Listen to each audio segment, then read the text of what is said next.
BBC বাংলার television অনুষ্ঠান BBC প্রবাহে আপনাদের সবাইকে স্বাগত জানাচ্ছি। আমি শারমিন রমা। শুরুতেই দেখে নেব আজ কি থাকছে। বিবিসি প্রবাহে আজ দেখুন 5ই আগস্ট 2024 নিয়ে বিবিসির অনুসন্ধানী প্রতিবেদন। এখন লেখা লেবেল ব্যবহার করবে, যেটা বলে সেটা গুলি করবে। 2024-এর 5ই আগস্ট যাত্রাবাড়ির হত্যাযজ্ঞ আর শেখ হাসিনার অডিও রেকর্ডের সত্যতা যাচাই করল বিবিসি। এ নিয়ে বিশেষ আলোচনা হবে সাবেক আইজিপি নুরুল হুদা ও মানবাধিকার কর্মী নূর খান লিটনের সঙ্গে। স্বাগত বিবিসি বাংলার টেলিভিশন অনুষ্ঠান বিবিসি প্রবাহে। আমি শারমিন রমা। আজ আরো থাকছে: জুলাই আন্দোলনে নিহত আহতের জন্য পর্যাপ্ত সহায়তা না পাওয়ায় তীব্র ক্ষোভ, অনুদানের জন্য আসছে ভুয়া আবেদনও।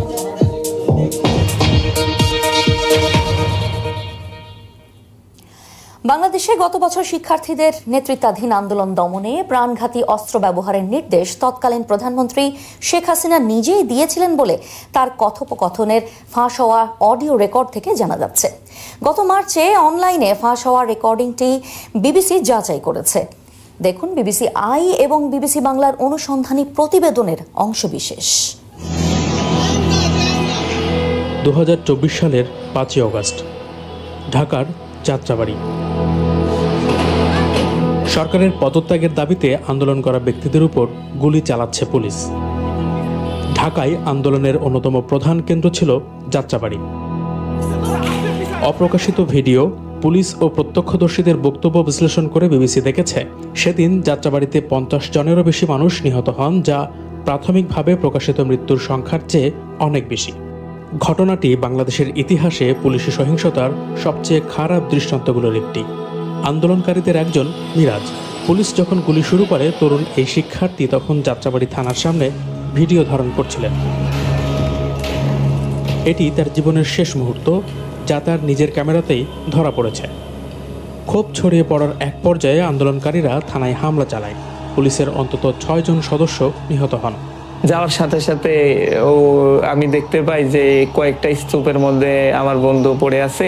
তো আমি দেখে আর নিজেকে রাখতে পারি না। আমি নিজের কন্ট্রোল হারায় ফেলাই যে একটা বন্ধু আমার সাথে ছিল এতক্ষণ মারা গেছে। হত্যাকাণ্ডের এই ঘটনার আগে সরকারি চাকরিতে কোটা বহালের প্রতিবাদে 36 দিন ধরে আন্দোলন চালিয়ে আসছিলেন শিক্ষার্থীরা। About 30% of jobs were set aside for the families of veterans who fought in the country's war of independence. কিন্তু আন্দোলনকারীদের উপর পুলিশ নির্মমভাবে দমনপীড়ন চালায়, যার নির্দেশ দিয়েছিলেন তৎকালীন প্রধানমন্ত্রী শেখ হাসিনা।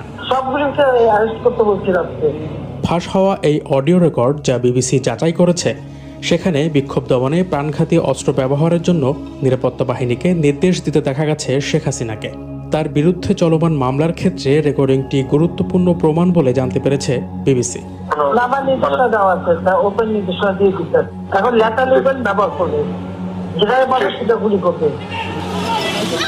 কিন্তু দমনপীড়নের ঘটনায় আন্দোলনকারীরা আরও ক্ষুব্ধ হয়ে ওঠেন।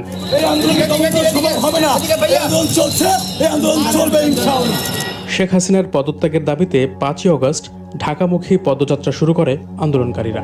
সেনাবাহিনীর পক্ষ থেকে হাসিনাকে জানানো হয় তারা তার নিরাপত্তার নিশ্চয়তা দিতে পারবেন না।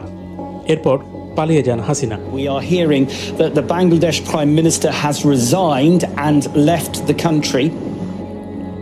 ভারত হাসিনাকে আশ্রয় দিয়েছে, কিন্তু বাংলাদেশে তার বিরুদ্ধে মানবতা বিরোধী অপরাধের অভিযোগ আনা হয়েছে, যা পুরোপুরিভাবে অস্বীকার করেছেন শেখ হাসিনা। আওয়ামী লীগের একজন মুখপাত্রও অভিযোগ অস্বীকার করে বিবিসিকে বলেছেন, হাসিনা এবং দলটির নেতারা আন্দোলনকারীদের বিরুদ্ধে প্রাণঘাতী অস্ত্র ব্যবহারের নির্দেশ দেননি। তবে গুলির ঘটনার জন্য গভীরভাবে দুঃখ প্রকাশ করেছে বাংলাদেশ পুলিশ। জড়িতদের বিরুদ্ধে ইতিমধ্যে তদন্ত শুরু হয়েছে বলেও জানানো হয়েছে। বাংলাদেশে আগামী বছর সংসদ নির্বাচনের প্রস্তুতি নেওয়া হচ্ছে, কিন্তু এই 1 বছরেও ক্ষত শুকায়নি মিরাজের পরিবারে। বুলেট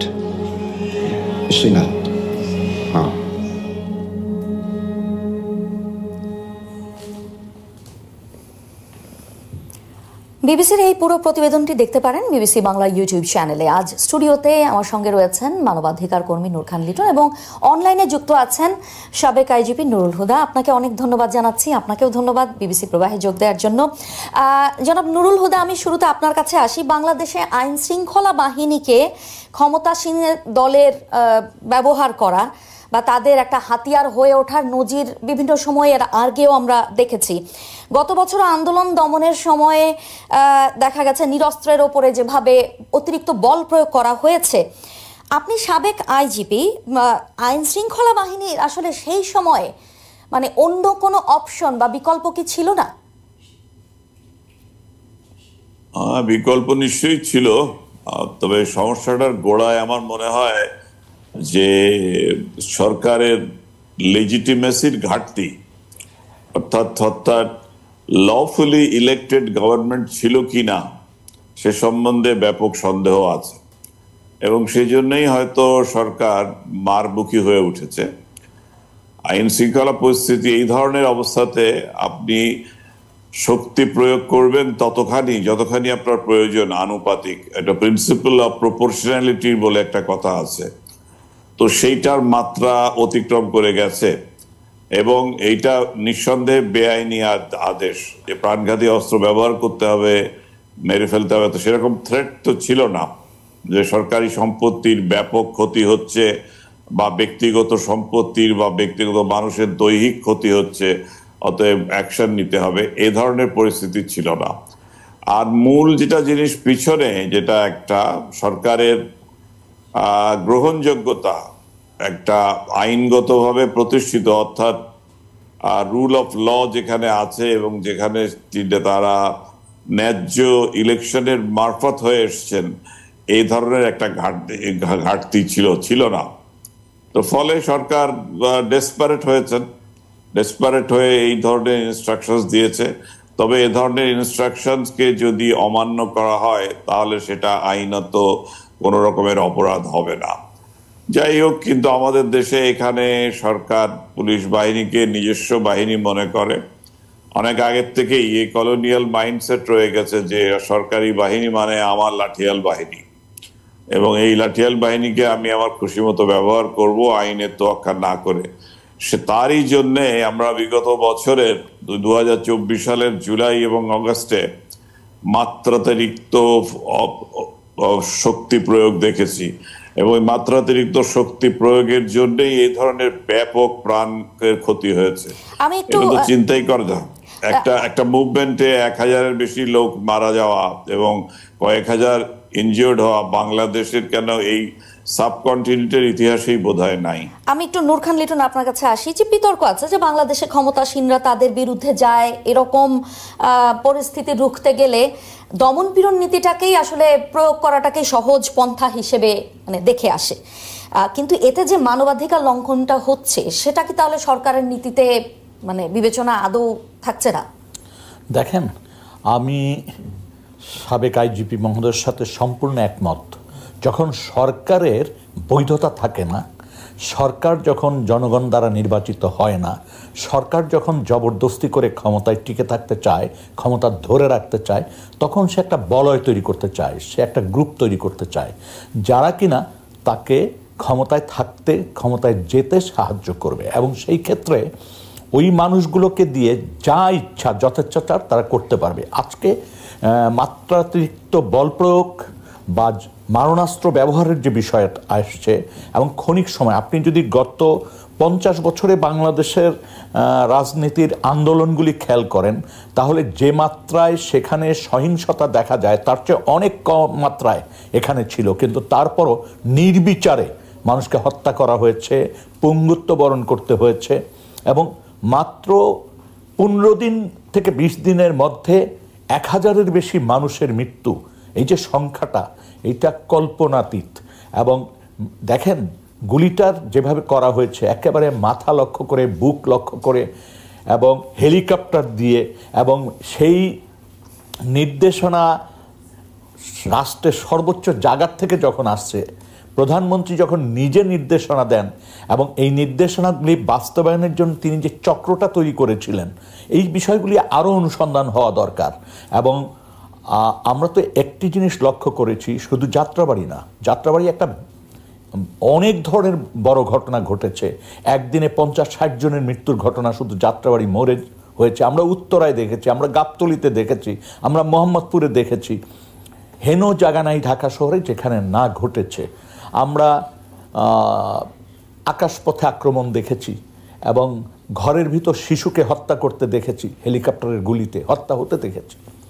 এবং এত কিছুর পরেও কিন্তু তৎকালীন সরকার যারা পরিচালনা করেছেন, নীতি নির্ধারকরা, তারা কিন্তু বারবার গণভবনে বৈঠক করেছেন। বৈঠক করে হুমকি ধামকি, কখনো কখনো কারফিউ দেওয়ার মতো নির্দেশনাও তারা দিয়েছেন, দেখামাত্র গুলির নির্দেশনা দিয়েছেন। এই যে ব্যাপারগুলো, এগুলো একবারও বিবেচনা করেন নাই তারা যে তাদেরই নাগরিক, তাদেরই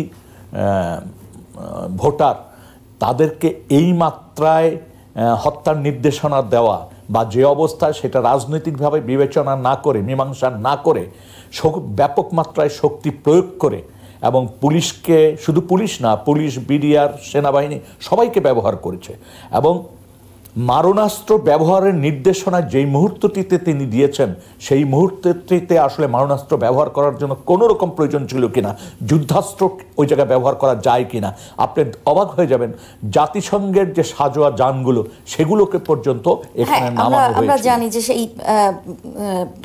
আমরা দেখেছি ব্যবহার করা, সেগুলো ব্যবহার হয়েছে। মিস্টার হুদা, সে সময় পুলিশের অনেক সদস্যরাও আক্রান্ত হয়েছেন, অনেকে মারা গেছেন এবং থানা আক্রান্ত হয়েছে, সেটিও তো একটি দিক। এবং এখন এসে যেটা দেখা যাচ্ছে যে পুরো বিষয়টিতে বাংলাদেশের আইন শৃঙ্খলা বাহিনীর যে একটা ভাবমূর্তি, সেই জায়গাটাতে একটা সংকট তৈরি হয়েছে, সেটাও তো পুনরুদ্ধার এবং একই সঙ্গে এ ধরনের ঘটনা যাতে পুনরাবৃত্তি না হয়, সেটাই বা ঠেকানো কিভাবে সম্ভব? আমি আপনাকে আগেও বলেছি, আবারও এই বিষয়টির উপর আমি বিশেষ অগ্রাধিকার দেব যে সরকারের যখন তার আইনগত বৈধতা থাকে না, অর্থাৎ লেজিটিমেসি ডেফিসিট, একটা বৈধতার ঘাটতি থাকে, তখন কিন্তু পলিসি লেভেলে সরকার কাজ করে কি করে বুঝতে হবে।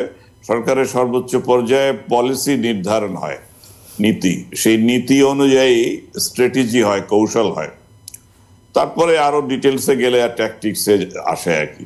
তো এখন আমার যদি উদ্দেশ্যই হয় নিপীড়ন করা, তাহলে তো এটা চলবে। এবং 1930 সাল থেকে এই ভারতীয় উপমহাদেশে পুলিশকে নিপীড়নকারী হিসেবেই দেখা হয়েছে এবং সরকার সেটা চেয়েছে। কলোনিয়াল সরকারের পরেও, স্বাধীন হলেও, দুইবার স্বাধীনতার পরেও একই অবস্থা রয়ে গেছে। তো সেই জন্যে মূল জিনিসটা হচ্ছে এটা রাজনৈতিক নেতৃবৃন্দের আলোকিত হতে হবে। তাদের এইটা বুঝতে হবে যে রাষ্ট্র এবং সরকার এক জিনিস না, এবং রাষ্ট্র এবং সরকারকে গুলিয়ে ফেলা যাবে না। যেটা সরকারের জন্য বৈধ সেটা রাষ্ট্রের জন্য বৈধ না হতে পারে। সরকার টেম্পোরারি ব্যাপার, রাষ্ট্র পার্মানেন্ট। তো অতএব এই যে স্থায়ী বন্দোবস্ত এবং সেখানে জনগণের সম্মতিতে কনসেন্ট অফ পিপল, যেটা কনসেন্ট অফ পিপল যদি আমার বেস না হয়, আমার ভিত্তি না হয়, তাহলে এ ধরনের ঘটনা ঘটতেই থাকবে।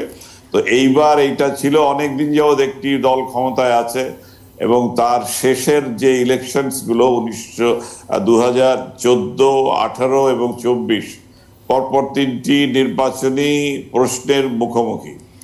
অতএব সেখানে উত্তরোত্তর তাদের মধ্যে এই প্রবণতা বৃদ্ধি পেয়েছে আইন না। মানে আপনি বলছেন যে আসলে রাজনৈতিক দলগুলোকেই আসলে এখানে ভূমিকা নিতে হবে। আপনি যখনই নিয়ম মোতাবেক আপনি আসবেন ক্ষমতায়, তখন আপনি নিয়ম মোতাবেক চলবেন।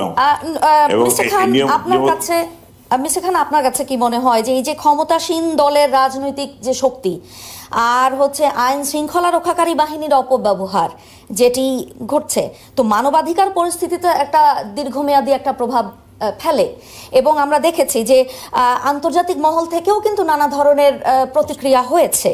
তো এখন কি বাংলাদেশের যে মানবাধিকার যে ধরনের প্রশ্নের মুখে পড়েছে এই সমস্ত ঘটনায় নতুন করে ভাবার প্রয়োজন?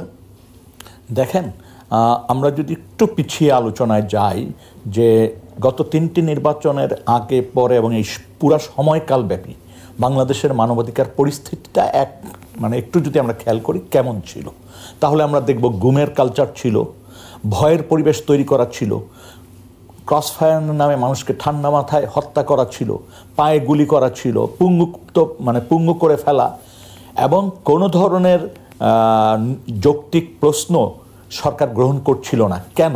তার কারণ হচ্ছে সে তো বৈধভাবে ক্ষমতাসীন ছিলেন না, ফলে জনগণের ভোটের দিক তাকে তাকাতে হয়নি। ফলে পার্লামেন্টকেও দেখেন, শুধু তাই না, পার্লামেন্টকেও সে একটা ম্যাজিক বাক্সের মতো করে ফেলছিল। অর্থাৎ তার পক্ষেই সবাইকে বলতে হবে এবং তিনি যাহা বলেন সেখানে ইয়েস বলতে হবে এবং তাকে প্রশ্ন করার কেউ থাকবে না। তিনি ইতিহাস পাল্টাতে পারেন, তিনি ক্ষমতার যথেচ্ছাচার ব্যবহার করতে পারেন, কেউ এটা চ্যালেঞ্জ করতে পারবে না।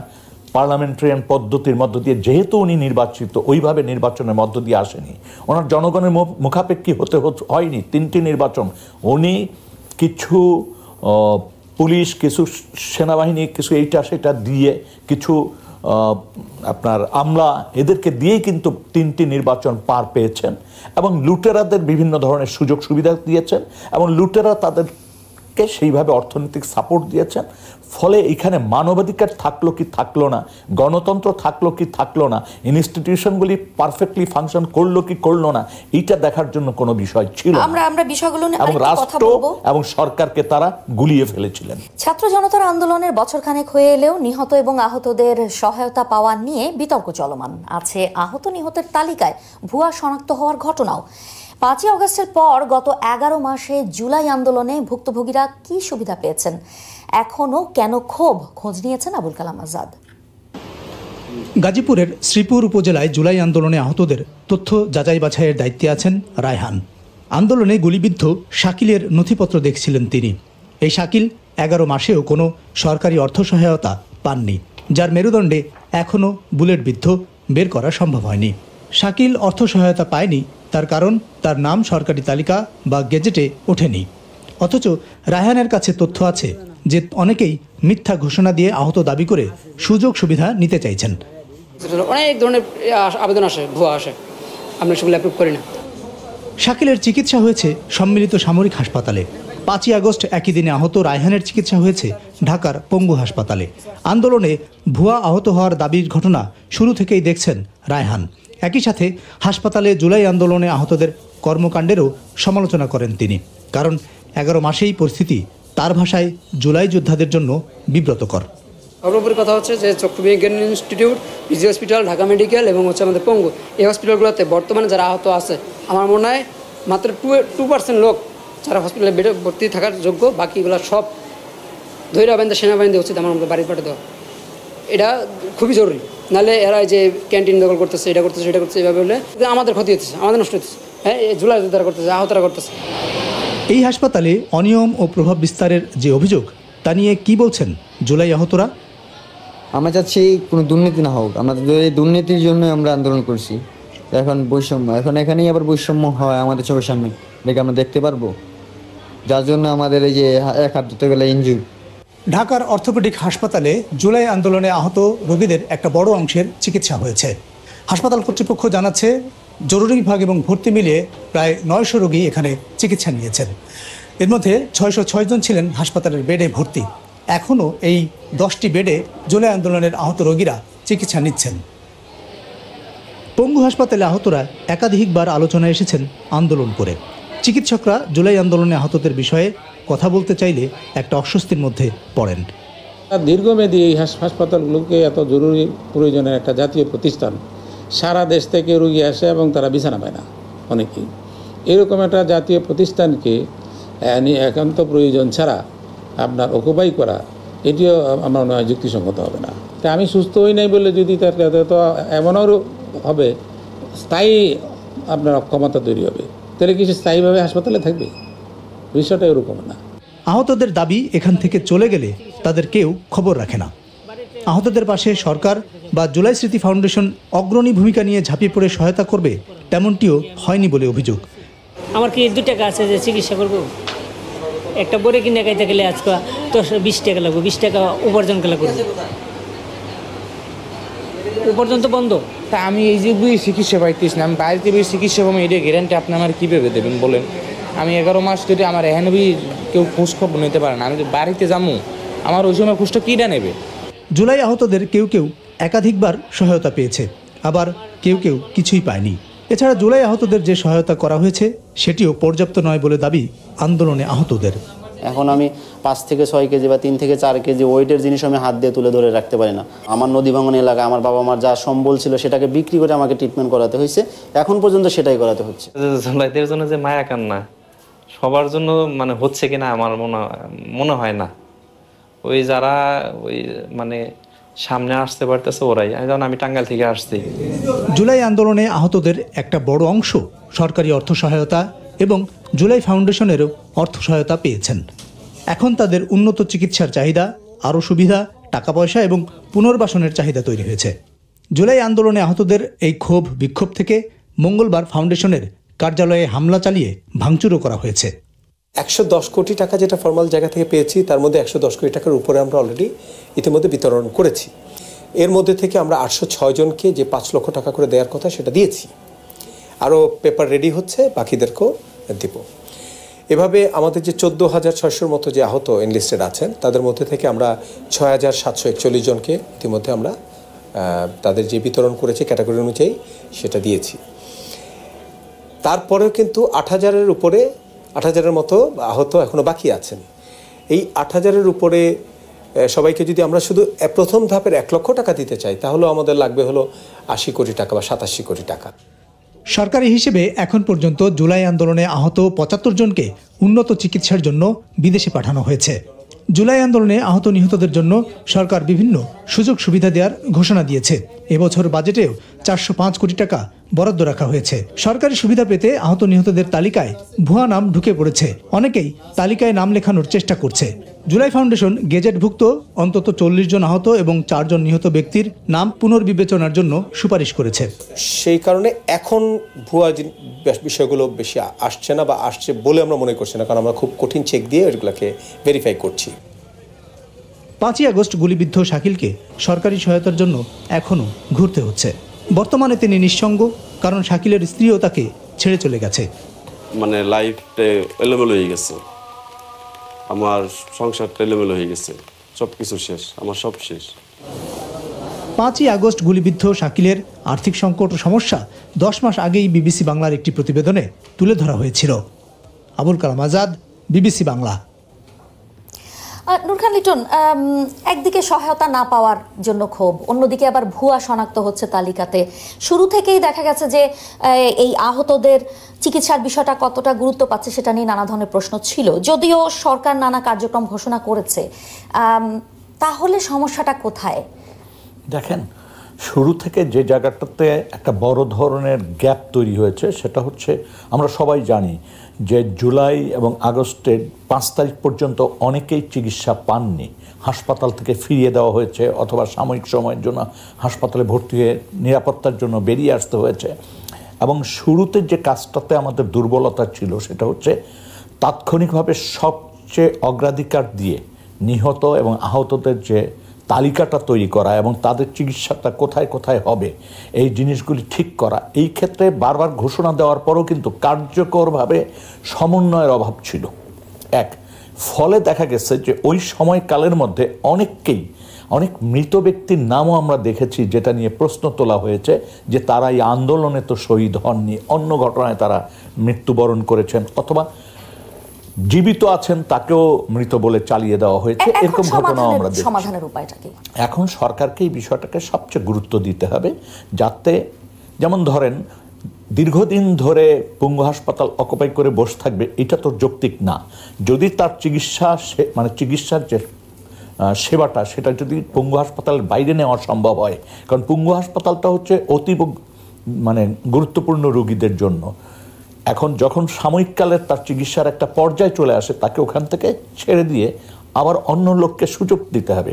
এখন এই জায়গাটাতে সরকারকে একটা সিদ্ধান্তে যেতে হবে যে যাদেরকে ওখান থেকে অন্যত্র সরিয়ে দেওয়া হবে তাদের পুনর্বাসন, তাদের দেখভাল, তাদের সাময়িক চিকিৎসার যেটা প্রয়োজন সেটা কিভাবে করা হবে, এই জন্য একটা মহা পরিকল্পনা দরকার। শুধু টাকা বরাদ্দ না, কি কি কাজ তারা করবেন, কাদের জন্য করবেন তার সঠিক তালিকা, এই জিনিসগুলো গুরুত্ব দিয়ে বিবেচনা করতে হবে। অনেক ধন্যবাদ নূর খান লিটন আমাদের সঙ্গে কথা বলার জন্য। জুলাই বিপ্লবের মানবতা বিরোধী অপরাধের দায় স্বীকার করে রাজসাক্ষী হয়েছেন পুলিশের সাবেক আইজি চৌধুরী আব্দুল্লাহ আল মামুন। আন্তর্জাতিক অপরাধ ট্রাইব্যুনাল 1 গতকাল বৃহস্পতিবার তার রাজসাক্ষী হওয়ার আবেদন মঞ্জুর করে। ট্রাইব্যুনালে ক্ষমতাচ্যুত প্রধানমন্ত্রী শেখ হাসিনা, তৎকালীন স্বরাষ্ট্রমন্ত্রী আসাদুজ্জামান খান কামাল ও সাবেক আইজিপি আব্দুল্লাহ আল মামুনের বিচার শুরু হয়েছে। ট্রাইব্যুনাল আসামিদের অভিযোগ গঠনের আদেশ দিয়েছে। ট্রাইব্যুনালে মামুন বলেন, জুলাই আগস্ট হত্যাকাণ্ডে জড়িত ছিলাম। আমি আমার দোষ স্বীকার করছি। মামলার সব রহস্য উন্মোচনে সহযোগিতা করব। এই মামলায় আমি স্বপ্রণোদিত হয়ে রাজসাক্ষী হতে চাই। আমি স্বেচ্ছায় মামলার সঙ্গে সম্পর্কিত আমার জ্ঞানের মধ্যে থাকা সব পরিস্থিতির সত্য এবং পূর্ণ বিবরণ প্রকাশ করতে ইচ্ছুক। বিচারপতি মোহাম্মদ গোলাম মর্তুজা মজুমদারের নেতৃত্বাধীন 3 সদস্যের আন্তর্জাতিক অপরাধ ট্রাইব্যুনালে চৌধুরী আব্দুল্লাহ আল মামুন স্বেচ্ছায় রাজসাক্ষী হওয়ার এই আগ্রহ প্রকাশ করেন। ট্রাইব্যুনালে অপর 2 সদস্য হলেন বিচারপতি মোহাম্মদ শফিউল আলম মাহমুদ ও বিচারপতি মোহাম্মদ মহিতুল হক এনাম চৌধুরী। প্রসিকিউশনের আবেদনের পরিপ্রেক্ষিতে ট্রাইব্যুনাল মানবাধিকার বিরোধী এই মামলায় ক্ষমতাচ্যুত প্রধানমন্ত্রী শেখ হাসিনা সহ 3 আসামির বিরুদ্ধে আনুষ্ঠানিক অভিযোগ গঠন করার আদেশ দেয়। এই মামলার একমাত্র গ্রেপ্তার আসামি হলেন সাবেক আইজিপি চৌধুরী আব্দুল্লাহ আল মামুন। অপর আসামি হলেন সাবেক স্বরাষ্ট্রমন্ত্রী আসাদুজ্জামান খান কামাল। এর আগে গত 1 জুলাই ও 7 জুলাই 2 দফা গণহত্যা মামলায় শেখ হাসিনা সহ 3 জনের বিরুদ্ধে অভিযোগ গঠনের বিষয়ে শুনানি অনুষ্ঠিত হয়। ক্ষমতাচ্যুত প্রধানমন্ত্রী শেখ হাসিনা ও সাবেক স্বরাষ্ট্রমন্ত্রী আসাদুজ্জামান খান কামাল পলাতক থাকায় গতকাল ট্রাইব্যুনালে উপস্থিত চৌধুরী আব্দুল্লাহ আল মামুনকে প্রসিকিউশনের দায়ের করা 5টি অভিযোগ পড়ে শোনানো হয়। হাসিনার নির্দেশে আসামিরা আন্দোলনকারীদের দমনে হেলিকপ্টার, ড্রোন ও প্রাণঘাতী অস্ত্র ব্যবহারের নির্দেশ দেন। আসাদুজ্জামান খান কামাল ও চৌধুরী আব্দুল্লাহ আল মামুন এই নির্দেশ বাস্তবায়নে তাদের অধীনস্থ আইন শৃঙ্খলা বাহিনীকে নির্দেশ দেন। এর মধ্যে আসামিরা অপরাধ সংগঠনের নির্দেশ প্রদান, সহায়তা, সম্পৃক্ততা ও ষড়যন্ত্রের মাধ্যমে মানবতা বিরোধী অপরাধ সংগঠন করেছেন। 2024 সালের 14 জুলাই গণভবনে আয়োজিত সংবাদ সম্মেলনে শেখ হাসিনা উস্কানিমূলক বক্তব্য দেন। এর পরিপ্রেক্ষিতে আসাদুজ্জামান খান কামাল, চৌধুরী আব্দুল্লাহ আল মামুন সহ তৎকালীন সরকারের অন্যান্য ঊর্ধ্বতন কর্তৃপক্ষের প্ররোচনা ও সহায়তায় আইন শৃঙ্খলা বাহিনী এবং আওয়ামী সন্ত্রাসীরা নিরীহ ছাত্র জনতার উপর ব্যাপক মাত্রায় ও পদ্ধতিগতভাবে হামলা চালায়। এর মাধ্যমে হত্যা চেষ্টা, নির্যাতন করা হয়। এসব ঘটনায় আসামিদের প্ররোচনা, উস্কানি, সহায়তা, সম্পৃক্ততা, অপরাধ সংগঠন প্রতিরোধে ব্যর্থতা, অপরাধ সংগঠনের জন্য দায়ীদের শাস্তি প্রদান না করা এবং ষড়যন্ত্র ছিল বলে অভিযোগ আনা হয়। 2024 সালের 16 জুলাই রংপুরে বেগম রোকেয়া বিশ্ববিদ্যালয়ের সামনে ছাত্র আবু সাইদকে গুলি করে হত্যার ঘটনায় শেখ হাসিনা, আসাদুজ্জামান খান কামাল এবং চৌধুরী আব্দুল্লাহ আল মামুনকে অভিযুক্ত করা হয়েছে। 2024 সালের 5 আগস্ট ঢাকার চাংখারপুল এলাকায় ছাত্র আনাস সহ আইন শৃঙ্খলা বাহিনীর গুলিতে 6 ছাত্র নিহত হন। এই ঘটনায় শেখ হাসিনা সহ 3 জনকে অভিযুক্ত করা হয়েছে। 2024 সালের 5 আগস্ট আশুলিয়ায় 6 জনকে গুলি করে হত্যা, তাদের মধ্যে 5 জনের লাশ পুড়িয়ে ফেলা এবং একই সঙ্গে গুরুতর আহত একজনকে পুড়িয়ে দেওয়ার ঘটনায় তাদের বিরুদ্ধে অভিযোগ আনা হয়। এরপর ট্রাইব্যুনাল 1-এর বিচারকরা জানতে চান চৌধুরী আব্দুল্লাহ আল মামুনের বিরুদ্ধে আনা অভিযোগের দায় তিনি স্বীকার করেন কিনা। জবাবে তিনি বলেন তিনি দোষ স্বীকার করছেন। শুনানি শেষে চিফ প্রসিকিউটর মোহাম্মদ তাজুল ইসলাম সাংবাদিকদের বলেন, চৌধুরী আব্দুল্লাহ আল মামুন গতকাল ট্রাইব্যুনালে উপস্থিত ছিলেন। তাকে অভিযোগ পড়ে শোনানো হয়। ট্রাইব্যুনাল জানতে চায় তাকে যে অভিযুক্ত করা হয়েছে সে ব্যাপারে তার বক্তব্য কি। তিনি তার দোষ স্বীকার করেছেন। 2024 সালের জুলাই আগস্টে যে মানবতা বিরোধী অপরাধ সংঘটিত হয়েছিল সেই অপরাধের সবকিছু তার জানার কথা। সব তথ্য উদ্ঘাটনের ব্যাপারে ট্রাইব্যুনালকে সহায়তার মাধ্যমে তিনি অ্যাপ্রুভার বা রাজসাক্ষী হতে চেয়েছেন। সেই প্রার্থনা ট্রাইব্যুনাল মঞ্জুর করেছে। যেহেতু তিনি অ্যাপ্রুভার হয়েছেন সে কারণে তার নিরাপত্তার সংকট হতে পারে বলে উল্লেখ করেন তাজুল ইসলাম। তিনি বলেন, এই আশঙ্কায় তার আইনজীবী আবেদন জানিয়েছেন তাকে যেন যথাযথ নিরাপত্তা দেওয়া হয়। সেই নিরাপত্তার ব্যাপারেও যথাযথ আদেশ দেবে বলে জানিয়েছে ট্রাইব্যুনাল। এ প্রসঙ্গে আন্তর্জাতিক অপরাধ ট্রাইব্যুনালের প্রসিকিউটর MH তামিম বলেন, গতকাল ট্রাইব্যুনালে আব্দুল্লাহ আল মামুনকে সুনির্দিষ্ট অভিযোগগুলো লাইন বাই লাইন পাঠ করে শোনানো হয়। শোনানোর পর আদালত জানতে চেয়েছে তিনি এই অভিযোগ স্বীকার করেন কিনা। তিনি আদালতে দাঁড়িয়ে বলেছেন, আমি এই অভিযোগসমূহ স্বীকার করলাম। তিনি একটি লিখিত ছোট্ট বক্তব্য পাঠ করেছেন। তা হলো তিনি এই মামলা সম্পর্কে যা কিছু জানেন, যেটাকে আমরা আইনের ভাষায় বলি full and true disclosure of the fact and circumstances of the case. তিনি পূর্ণ ঘটনা বর্ণনা করার আবেদন জানিয়েছেন এবং এ মর্মে একটি লিখিত আবেদনও আদালতে দাখিল করেছেন। আগামী 3রা আগস্ট সাক্ষ্য এবং ওপেনিং স্টেটমেন্টের জন্য দিন ধার্য করা হয়েছে। ট্রাইব্যুনাল আইনের 15 ধারা অনুযায়ী যে কোনো আসামি ঘটনা সম্পর্কে জানেন এবং এই ঘটনা সম্পূর্ণ ঘটিয়েছেন বা কিছু অংশ ঘটিয়েছেন, এরকম যে কেউ ট্রায়ালের পর্যায়ে গিয়ে নিজেকে রাজসাক্ষী হিসেবে ট্রাইব্যুনালের কাছে অনুমতি চাইতে পারেন। এক্ষেত্রে তার ব্যাপারে 3টি সুযোগ রয়েছে। তাকে ট্রায়ালের পর্যায়ে চাইতে হবে, তাকে সাক্ষী হিসেবে ট্রাইব্যুনালে উপস্থাপন করা হবে এবং তাকে সব ঘটনা বলতে হবে। তিনি পুরো ঘটনা না বলে আংশিক বললে এই সুযোগ পাবেন না। তিনি যদি পুরো ঘটনা বলেন তাহলে তাকে ট্রায়ালের শেষ দিন পর্যন্ত আটক রাখা হবে। তারপর আদালত চাইলে তার ক্ষমা মঞ্জুর করে খালাস দিতে পারবে।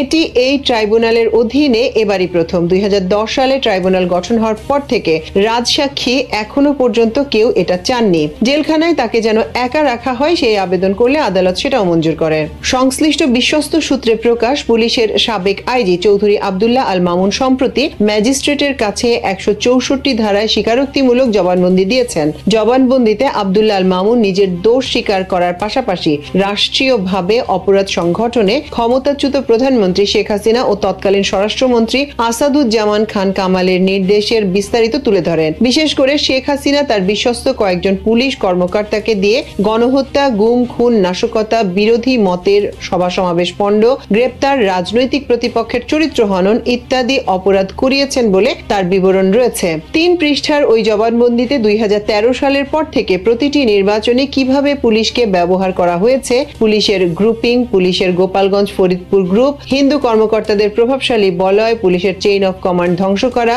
র্যাবকে দিয়ে অপহরণ, গুম ইত্যাদি বিষয়ে বিস্তারিত বিবরণ দেয়া হয়েছে। বিশেষজ্ঞরা বলছেন, ভারতীয় সাক্ষ্য আইনের 133 নং ধারা সহ অপরাধী অভিযুক্ত ব্যক্তি বা ব্যক্তিদের বিরুদ্ধে সাক্ষী হতে পারে এবং তার দেওয়া সাক্ষ্যে দোষী সাব্যস্তকরণ কেবলমাত্র এ কারণে বেআইনি হবে কিনা তা অসমর্থিত সাক্ষ্যের ভিত্তিতে নেওয়া হয়েছে।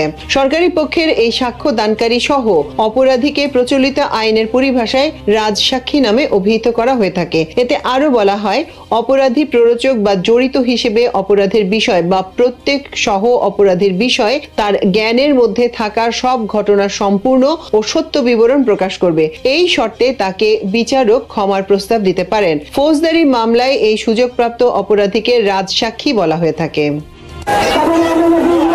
ঢাকার বাইরে একের পর এক জেলায় পদযাত্রা কর্মসূচি নিয়ে এখন ব্যস্ত জাতীয় নাগরিক পার্টি এনসিপি। অন্যদিকে বড় রাজনৈতিক দল বিএনপি ব্যস্ত নির্বাচনী প্রস্তুতির পাশাপাশি নানা ঘরোয়া কর্মসূচিতে। আর জামায়াতে ইসলামী প্রস্তুতি নিচ্ছে আগামী সপ্তাহে ঢাকায় একটি বড় মহাসমাবেশের জন্য। কিন্তু এর মধ্যেই নির্বাচন নিয়ে 3 দলের নানা বক্তব্য রাজনীতিতে উত্তাপ তৈরি করেছে, যার সর্বশেষটি এসেছে জামায়াতের কাছ থেকে। বাংলাদেশকে এখন পাটগ্রাম বানিয়ে ফেলছে একদল। এই অবস্থায় সুষ্ঠু নির্বাচনের কল্পনাও করা যায় না। সুষ্ঠু নির্বাচনের জন্য কতগুলা মৌলিক সংস্কার অবশ্যই করতে হবে। আমরা সেই সংস্কারগুলোর কথা বলেছি। বাংলাদেশে গত 5ই আগস্টের পর নির্বাচন নিয়ে এক ধরনের সংশয় শুরু থেকেই ছিল। বিএনপি ডিসেম্বরে নির্বাচন চাইলেও পরে ফেব্রুয়ারিতে নির্বাচন হলে সেটাই একমত হওয়ার কথা জানিয়েছে। তবে জামায়াতে ইসলামীর দলীয় অবস্থান পরিবর্তন হতে দেখা গেছে বিভিন্ন সময়। কখনো প্রধান উপদেষ্টার ডিসেম্বর থেকে জুনের প্রস্তাবকে সমর্থন, কখনো এই সময়সীমার মধ্যেই নির্দিষ্টভাবে এপ্রিল মাস, আবার কখনো ফেব্রুয়ারিতে নির্বাচনের কথা বলতে দেখা গেছে দলটির নেতাদের। সবশেষ নির্বাচনের পরিস্থিতি নিয়ে জামায়াতের আমির প্রশ্ন তোলার পর নির্বাচনের সময় নিয়ে দলটি তার অবস্থান পরিবর্তন করছে কিনা সে প্রশ্ন উঠেছে, যদিও দলটি সেটা নাকচ করছে এবং জামাত একই বক্তব্যের ভিতরে আছে। কিন্তু নির্বাচনের পরিস্থিতি নেই এমন কথা কেন বলা হচ্ছে দলটির পক্ষ থেকে? নির্বাচন যদি ধরুন এপ্রিলে করতে হয় বা ফেব্রুয়ারিতে করতে হয়, তাহলে আমাদেরকে 6-7 মাস সময় আছে। এই 6-7 মাসের ভিতরে ভোটার লিস্টে আপডেট হয়ে যাওয়া দরকার ছিল, সেটা এখনো হয়নি। 2 নম্বর হচ্ছে আজকে এখন যে সেটিংটা আছে, ডিসি, এসপি, টিওনো, ইউনো, সচিবালয় সব আছে, যে নিরপেক্ষ লোকদেরকেই এখানে বসাইতে হবে এবং লেভেল প্লেইং ফিল্ড যেটা বলে নির্বাচনে, বহু ফ্যাক্টর এখানে আছে, সেটা নিশ্চিত করতে হবে before declaring the dates of the election. এই জন্য আমরা বলছি এই জন্য প্রয়োজনীয় সংস্কার লাগবে, কিন্তু সেখানে আমরা দেখছি কোনো কোনো দলের পক্ষ থেকে সংস্কারকে নিরুৎসাহিত করা হচ্ছে, সংস্কারের প্রসেসে ঐক্যমত্যের জায়গায় বাধা দেওয়া হচ্ছে এবং সংস্কার যাতে না হতে পারে সেরকম একটা আবহাওয়া তৈরি করছে। তবে সংস্কার কিংবা নির্বাচন নিয়ে শুধু জামায়াত নয়, একই সময়ে আরও শক্ত বক্তব্য এসেছে এনসিপি থেকেও। দলটি বলেছে জুলাই ঘোষণাপত্র আর সংস্কার ছাড়া নির্বাচনেই না যাওয়ার কথা, কিন্তু এই সময়ে এসে এই কথার উদ্দেশ্য কি?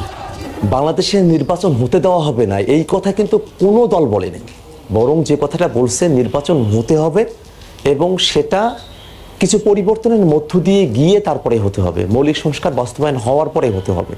একটা টেনশনের জায়গা রয়েছে, মৌলিক সংস্কারের প্রশ্ন আসলেই কয়েকটি দল সেখানে বিপক্ষে অবস্থান নিচ্ছেন। পরবর্তী সংসদের হাতে সংস্কারকে ছেড়ে দেওয়ার একটা আলাপও অনেকে উঠিয়েছেন যে এই সরকারের হাতে আসলে সংস্কার করবার ম্যান্ডেট নেই। সে জায়গাটাতে আমাদের মনে হয় যে শুধুমাত্র নির্বাচনের দিকে ফোকাস করা এবং নতুন রাজনৈতিক জনগোষ্ঠীর আগ্রহের জায়গা, আকাঙ্ক্ষার জায়গাকে পাশ কাটিয়ে যাওয়া, সেটা আমাদের পক্ষে সম্ভবপর নয়। নির্বাচনের পরিবেশ ও মৌলিক সংস্কার ইত্যাদি নিয়ে এনসিপি এবং জামায়াত অনেকটা একই অভিযোগ করছে। আবার উভয় দলই জাতীয় নির্বাচনের আগে স্থানীয় সরকার নির্বাচনের দাবিতে অটল আছে, যেটাকে আবার সমর্থন দিচ্ছে ইসলামী আন্দোলন সহ বিভিন্ন দল। তবে নির্বাচনের আগে বিএনপি মৌলিক সংস্কারে বাধা দিচ্ছে এমন অভিযোগ অবশ্য নাকচ করছে দলটি। 70 অনুচ্ছেদ কি কোনো ঠুনকো ব্যাপার? আমরা রাজি হইনি। প্রধানমন্ত্রীর মেয়াদ কি গুরুত্বপূর্ণ বিষয় নয়? আমরাই তো প্রস্তাব করেছি 10 বছরের লিমিট করা। তো এখন যদি 100% সংস্কার কমিশনের প্রস্তাব বা অন্যান্য দলের প্রস্তাবের ক্ষেত্রে অযৌক্তিকভাবে যেখানে চেক অ্যান্ড ব্যালেন্স ক্ষুণ্ণ হবে রাষ্ট্র পরিচালনায়, সরকার পরিচালনায়, সেই ক্ষেত্রে যদি সবাইকে আনকন্ডিশনাল রাজি হতে বলে, সেটা তো সংস্কার হবে না, রাষ্ট্র পরিচালনা ডিফিকাল্টিস হবে। বিএনপি স্পষ্ট করছে তাদের ভাষায় সব বিষয়ে একমত হওয়া সম্ভব নয়, কিন্তু একে ঘিরে অন্য দলগুলোর যে বক্তব্য সেটাকেও খুব একটা গুরুত্ব দিতে চায় না দলটি। বিভিন্ন রাজনৈতিক দল যারা নির্বাচনে আসলে, যাদের হয়তো রাজনৈতিকভাবে জনপ্রতিনিধিত্বের ক্ষেত্রে হয়তো খুবই ক্ষুদ্র অংশ তারা রিপ্রেজেন্ট করে, তাদের তো একটা বড় চাওয়া পাওয়া থাকতে পারে। তারা এই নির্বাচনকে সামনে রেখে, এটা সব সময় দেখা যায়, কোনো বড় দলের কাছে জোট হিসাবে ভালো হয়তো একটা অংশ আশা করে, শেয়ার আশা করে, এরকম একটা অবস্থাও থাকতে পারে। এদিকে নির্বাচনের পরিবেশ, আইন শৃঙ্খলা ও লেভেল প্লেয়িং ফিল্ড নিয়ে দলগুলোর নানা প্রশ্নের মধ্যেই বুধবার প্রধান উপদেষ্টা আইন শৃঙ্খলা বিষয়ক উচ্চ পর্যায়ের প্রতিনিধিদের সঙ্গে বৈঠক করেন, যেখানে তিনি নির্বাচনের সব প্রস্তুতি, বিশেষ করে আইন শৃঙ্খলা বিষয়ক প্রস্তুতি শেষ করার নির্দেশ দিয়েছেন। কিন্তু এসবের মধ্যে মৌলিক সংস্কার আর জুলাই ঘোষণাপত্র নিয়ে মতভেদের সমাধান না হওয়ায় নির্বাচন নিয়েও অনিশ্চয়তা থেকেই যাচ্ছে। তাফসির বাবু, বিবিসি বাংলা, ঢাকা। গাজায় ইসরায়েলি আগ্রাসনকে গণহত্যা বলে আখ্যায়িত করেছে জাতিসংঘ ও বিভিন্ন মানবাধিকার সংগঠন। যুক্তরাষ্ট্র ভিত্তিক বৈদেশিক নীতি গবেষণা ও পরামর্শক প্রতিষ্ঠান সেন্টার ফর ইন্টারন্যাশনাল পলিসির সভাপতি ন্যান্সি ওকাইল বলেন, ট্রাম্প গাজা যুদ্ধবিরতিতে আগ্রহী বলে মনে হচ্ছে, কারণ তিনি শান্তিরক্ষী হিসেবে নিজের ভাবমূর্তি বাড়ানো ও শান্তিতে নোবেল পুরস্কার পেতে চান। ওকাইল বলেন, শুধু মৌখিকভাবে যুদ্ধবিরতির আহ্বান জানিয়ে গাজায় নৃশংসতা বন্ধ করা যাবে না। তিনি বলেন, যদি এর সঙ্গে পদক্ষেপ নেওয়া না হয়, যেমন ইসরায়েলকে সাহায্য বা অস্ত্র সরবরাহ স্থগিত করা, তবে নেতানিয়াহুর শান্তি আলোচনায় গুরুত্বের সঙ্গে এগিয়ে যাওয়ার কোনো কারণ নেই। 60 দিনের যুদ্ধবিরতি যদি কার্যকর হয়, তবু অধিকার কর্মীরা উদ্বিগ্ন, কারণ সে সময় হয়তো ইসরায়েল গাজাবাসীকে বিতাড়িত ও দখলদারিত্ব আরও ব্যাপক করতে চাইবে। ফিলিস্তিনি স্বাধীনতাকামী সংগঠন হামাস জানিয়েছে, তারা প্রস্তাবিত যুদ্ধবিরতি চুক্তির অংশ হিসেবে 10 জন ইসরায়েলি বন্দীকে মুক্তি দিতে রাজি। তবে এখনও মূল অচলাবস্থা গাজা থেকে ইসরায়েলি সেনা প্রত্যাহার ও স্থায়ী যুদ্ধবিরতির নিশ্চয়তা নিয়ে। ইসরায়েলের হারেটস পত্রিকার খবরে বলা হয়েছে, নেতানিয়াহু ওয়াশিংটনে যাওয়ার আগে ইসরায়েলের প্রতিরক্ষামন্ত্রী ইসরায়েল কাটজ দক্ষিণ গাজায় ফিলিস্তিনিদের জন্য একটি বন্দি শিবির তৈরির পরিকল্পনার কথা প্রকাশ করেছিলেন। তিনি বলেন, ইসরায়েল ফিলিস্তিনিদের বিতরণ কার্যকর করতে চায়। মানবাধিকার কর্মীদের মতে এটি জাতিগত নির্মূলের শামিল ও মানবতা বিরোধী অপরাধ। গাজা থেকে ফিলিস্তিনিদের উচ্ছেদ করার এ ধারণা নতুন নয়। যুদ্ধ শুরু হওয়ার পর থেকেই ইসরায়েলের উগ্রপন্থী মন্ত্রীরা তা প্রকাশ্যে বলে আসছেন। তবে গত ফেব্রুয়ারিতে ট্রাম্প গাজাকে মধ্যপ্রাচ্যের অবকাশ কেন্দ্র বানানোর স্বপ্নের কথা বলার পর বিশ্ব সম্প্রদায় বিষয়টি গুরুত্বের সঙ্গে দেখতে শুরু করে। নেতানিয়াহু এবার সফরের সময়ও বলেছেন, গাজার মানুষ চাইলে অন্য কোথাও চলে যেতে পারে।